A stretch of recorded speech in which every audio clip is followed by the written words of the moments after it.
Billions of dollars in surplus sounds like a dream situation for many politicians. As much as Representative Scanlon is pushing for tax relief, his is not the only wish list in play. On the Republican side of the aisle, the focus is on small business and on the unemployment fund.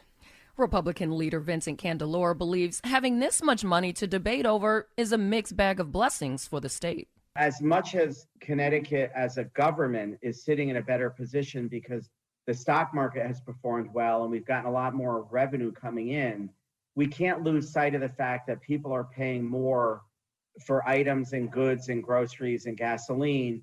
And so on the other end, we need to address those issues. Representative Scanlon said that he's asking for $300 million out of a $40 billion state budget to provide this tax relief for low and middle income families. Does that sound like a reasonable amount of money to you, that $300 million? One of the things that's happened over the last 4 years is the budget surplus continues to grow. Our unfunded liabilities continue to be paid down. So we have about $130 million additional money per year because of that mechanism of paying down those unfunded liabilities. That $130 million could go toward tax relief. Representative Scanlon has championed the child tax credit program. That was also done at the federal level. So that was something he tried to push for last year. The governor didn't want to do it. But I do think that the number is realistic. And it's, do you provide a child tax credit? Do you provide a property tax credit? Which one would be more beneficial to families? And I think that's going to be the debate in the legislature this year. Which one do you think is more beneficial to families?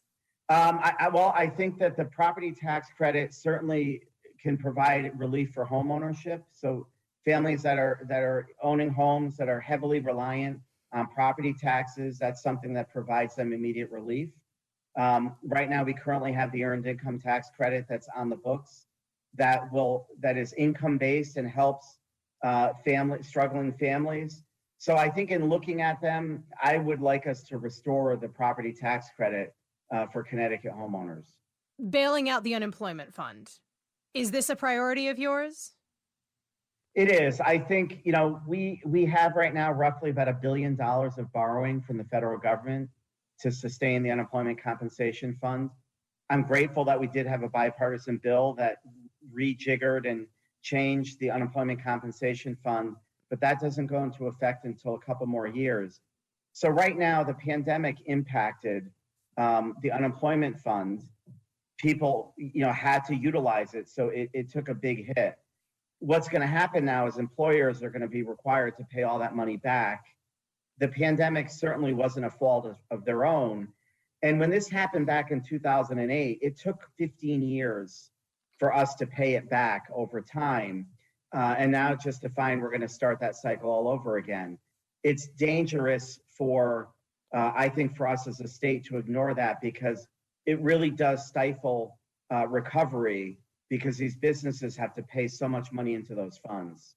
You've also said that the Democrats' interest in making tough budget choices is surprising given the past decade. Why is this surprising to you? Well, I think, that was in the context of the lapses that we're seeing. In years past, the way the Democrats had balanced their budgets was saying, okay, we're going to create a $200 million unallocated cut.